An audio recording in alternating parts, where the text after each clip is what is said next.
Hezbollah ने अभी 16 तारीख की सुबह इतना बड़ा हमला इसराइल पर किया है कि एक पत्रकार अपने टीवी चैनल पर लाइव दे रहा था। जब वहां पर ड्रोन या मिसाइल या रॉकेट आकर लगा है, वो वहां से हटा और पूरे शहर की बिजली गुल हो गई। मैं आपको दिखाना चाहता हूं, Hezbollah is carrying out of the massive bombing in north of Israel. ये जो तस्वीर आप देखेंगे थोड़ी देर के लिए मेरे स्क्रीन पर, मैं अगर आपको दिखाऊं तो इस समय ये आदमी एक्चुअली लाइव दे रहा था और या थोड़ी देर के बाद हुआ यूं। मैं इसकी आवाज़ कम कर लेता हूं, देखेंगे आप।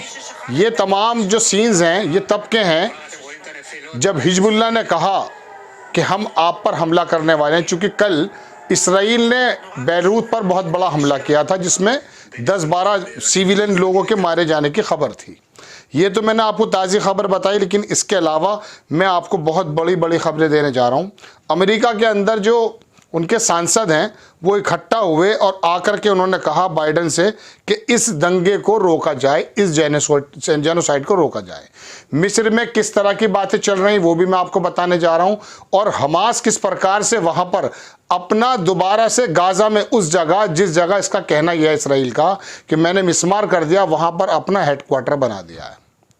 हिजबुल्लाह की लड़ाई कितनी आगे जाने वाली कोई कुछ नहीं कह सकता। अलबत्ता बैक चैनल से कुछ ऐसे ही बातें ज़रूर आ रही हैं कि मिस्र में कोई अमेरिका की वजह से कोई ऐसा मुआहदा बनने जा रहा है, लेकिन नेतन्याहू और उसका जो मिनिस्टर है वज़ीर ख़जाना वो साफ कह चुका कि 2 स्टेट भी नहीं माना जाएगा। देखिए, कोई कितनी भी कोशिश कर ले, नेतन्याहू अपनी जलालत पर उतरा हुआ है। इसकी वजह सबसे बड़ी यह है कि अमेरिका दुनिया को दिखाने के लिए तो ये कहता है कि मैं सीज़ फायर या जेनोसाइड के ख़िलाफ़ हूँ, मारकाट के ख़िलाफ़ हूँ, लेकिन दूसरी तरफ वो उसको बाकायदा बैकअप करता है। सिलसिलेवार मैं आपको खबर दिखाता हूँ, जैसे जैसे जो खबरें आती जाएंगी वो मैं आपको दिखाऊँगा। आपकी स्क्रीन पर खबर है कि अमेरिका से अरब जो नेशंस हैं उन्होंने कहा कि गाज़ा के बाद का प्लान कर लीजिए। आपकी स्क्रीन पर खबर है, और ये चाहते हैं कि रमज़ान से पहले पहले यहाँ से ये सीज़ फायर हो जाए, यानी कि रमज़ान तक जो राफा के अंदर लोग मारे जाएंगे उसकी कोई चिंता नहीं है, रमज़ान से पहले ये चाहते हैं। चलिए दूसरी खबर देखिए, ये बहुत बड़ा अखबार है। इसने लिखा है कि ये जो सेंस ऑस्फरीव वार्नॉक लीड 25, ये कोई सांसद है, इसने 25 सीनेटर की सपोर्ट है ongoing US diplomacy to free hostages, restore mutual ceasefire agreement in Gaza. Gaza के अंदर हॉस्टेजेस की जो डील की बात चल रही है उसके बारे में इनका कहना है बाइडन से कि आप इसके आगे बढ़िए, लेकिन आगे ये सिर्फ मुज़ाकरात हैं। दरअसल हकीकत बात तो दोस्तों ये है कि हमास ने जितना भी नुकसान हो सकता था अपनी जानें दे करके दिया, और उनका किया भी, अपनी जानें देकर के कुर्बानी दी हैं और फ़लस्तीन स्टेट के कायम करने की उन्होंने बुनियाद डाल दी है। ये बात तो मान लीजिए कि जीवन भर अमेरिका के अखबार, बड़े बड़े इंटेलेक्चुअल्स कह चुके, हमास को फ़लस्तीन पर इसराइल कब्ज़ा नहीं कर सकता। यहाँ फ़लस्तीन स्टेट ही बननी है, भले ही वो कितनी भी जानें चली जाएं। और जब फ़लस्तीन स्टेट बन जाएगी तो ये दुनिया के लिए काबिल कबूल होगा। उनके अपने ज़राए होंगे और उसकी अपनी गैसेस होंगी, जो उसके तट पर, जो उसके समंदर कोस्टल एरिया में जितने भी ज़खायर हैं वो फ़लस्तीन के होंगे। और इंशाअल्लाह आपकी और मेरी ज़िंदगी में एक वक्त ऐसा आएगा जब इसराइल फ़लस्तीन हम फलता फूलता देखेंगे और बहुत मजबूत देखेंगे। अब आप देखें कुछ खबरें और दिखाता हूं मैं आपको। कनाडा, ऑस्ट्रेलिया और न्यूजीलैंड ये इकट्ठे होकर इन्होंने कॉल की है सीज़ फायर की, और राफा के अंदर जो जुल्म हो रहा है उसके बारे में आपको और ख़बर दिखाने की कोशिश करूंगा। कई सारी खबरें मेरे पास और भी हैं। अब आप देखें सिलसिलेवार खबर के फ़िलहाल वहाँ हमास के क्या हाल हैं और क्या क्या चीज़ें कर रहे हैं। ये जो आपकी स्क्रीन पर मैं तस्वीर लगा रहा हूँ ये जेरूसलम पोस्ट की है। जेरूसलम पोस्ट ने लिखा कि Hamas is returning to power in northern Gaza, IDF colonel says. IDF जो इनका सैनिक है, इनका कमांडर, उसने कहा है कि हमास जो है वापस आ रहा है पावर में नॉर्दर्न गाज़ा में। पहले नॉर्दर्न गाज़ा से हटाया, फिर ओल्ड सिटी लेकर आए, फिर राफा लेकर आए, और अब बोलता इसराइल ये कि मैं वहाँ पर हमला करने वाला हूँ। आगे बताऊँगा नेतन्याहू का बयान भी आपको। और सिविलियन कहीं भी चले जाएँ, अरे कहाँ जाएँ? नॉर्थ गाज़ा तूने खाली कराया, ओल्ड सिटी तूने मिसमार करके रख दिया, राफा बॉर्डर पर आकर वो चिपके हुए हैं, मिस्र गेट खोलने को तैयार नहीं है। अपनी अपनी बातें चल रही हैं। टर्की का मैंने बताया था दोगान वहाँ पहुँचे हैं, उनका एक बहुत मुस्बत बयान भी आया है, लेकिन मर तो फिलहाल सिविलियन रहे हैं। लेकिन मैं आपको बता दूं कि नॉर्थ के बारे में गाज़ा में जिस जगह बता रहे हैं जनूबी गाज़ा, ये उत्तरी गाज़ा में, वहाँ पर बेसिकली हमास रिटर्न है और उन्होंने अपना हेड क्वार्टर भी वहाँ कायम कर दिया है। ये खबर मैंने आपकी स्क्रीन पर लगाई है। मोसाद और शिन बेट जो है मैं आपको बता चुका हूँ, जो इसराइल की अंदर की जो इंटरनल सिक्योरिटी की जो इंचार्ज है वो शिन बेट है और मोसाद बाहर की चीज़ें देखता है। इसके चीफ जो है वो इकट्ठे हुए थे कैरो में, जो मैंने आपसे कहा, लेकिन वहाँ पर जो हमास की जो सीज फायर की डिमांड है हॉस्टेजेस वगैरह के, उसके बारे में मुस्तरद कर दिया गया है। नेतन्याहू अपने मोसाद वगैरह की और शिन बेट की बात भी मानने को तैयार नहीं है। ये देख लीजिए, अल मयादीन की खबर है कि 4-वे Cairo meeting on Gaza truce positive Egyptian media. Egypt की मीडिया ने कहा कि बातचीत चल रही है और जो है ये वाली बातें बताने का यकीन मानिए मेरा मन नहीं करता कि बातचीत चल रही है। जब तक वहाँ बिल्कुल सीज फायर नहीं होगा, इसकी इसराइल की सेना नहीं निकलेंगी, तब तक मैं कैसे कहूँ। लेकिन अच्छी बात यह है कि हिजबुल्लाह ने इसके नाको चने चबवा दिए हैं और जुमा आज है। आज नसरुल्लाह साहब को बयान देने जा रहे हैं, हालांकि पहले भी कई बार बयान दे चुके, लेकिन लड़ाई में शिद्दत है। हिजबुल्लाह ने जो सुबह सुबह मैं आपको बता रहा हूँ बहुत ज़बरदस्त अटैक किया है, उसमें इसराइल के कितना नुकसान हुआ ये मेरे पास अभी इत्तलात नहीं है, लेकिन नुकसान बहुत बड़ा हुआ है। आप देखें, इंग्लैंड के जो बिशप्स वगैरह हैं, इनके पोप, उन्होंने भी इकट्ठे होकर कहा कि गाज़ा के अंदर जो है बात होनी चाहिए, मतलब सीज़ फायर होना चाहिए। ये बेसिकली बयान है जो इसराइल का जो सेना का अध्यक्ष है हलावी, उसका है कि we are not finishing this without returning the resident. असल में हुआ यह है कि हिजबुल्लाह ने जो हमला किया है वहाँ पर जो सेटलमेंट इसने बना रखे थे, गोलान हाइट्स पर मान लीजिए, शीबा फॉर्म्स पर मान लीजिए, इन तमाम जगहों पर जो इसराइलियों ने कब्जा कर रखा था वो भाग गए। उसका कहना है वहाँ पर आकर के, हालांकि इसकी मीटिंग जो हुई है ना वो एक जंगल में हुई है। ये अपने हेडक्वार्टर पर बात करता हुआ भी डर रहा था अपने लवायकीन से, अपने सैनिकों से।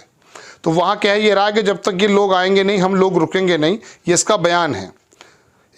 आगे देखें, दूसरी खबर दिखाता हूं कि यूएस का जो नेशनल सिक्योरिटी एडवाइज़र है उसने कहा कि हिजबुल्लाह ने fire deeper into Israel and this is something that worries us. वो कह रहा है कि हिजबुल्लाह इसराइल के बहुत डीपर में जाके हमला कर रहा है जो हमें परेशान कर रहा है। यूएस नेशनल का सिक्योरिटी एडवाइज़र है, इसका बयान है। अल-कुद्स ने जो है उसने बमबारी की है। ये कह रहा है ना कि मैंने हमास को ख़त्म कर रहा हूँ, और हमास को एक आदमी हमास का पकड़ नहीं पाया ये।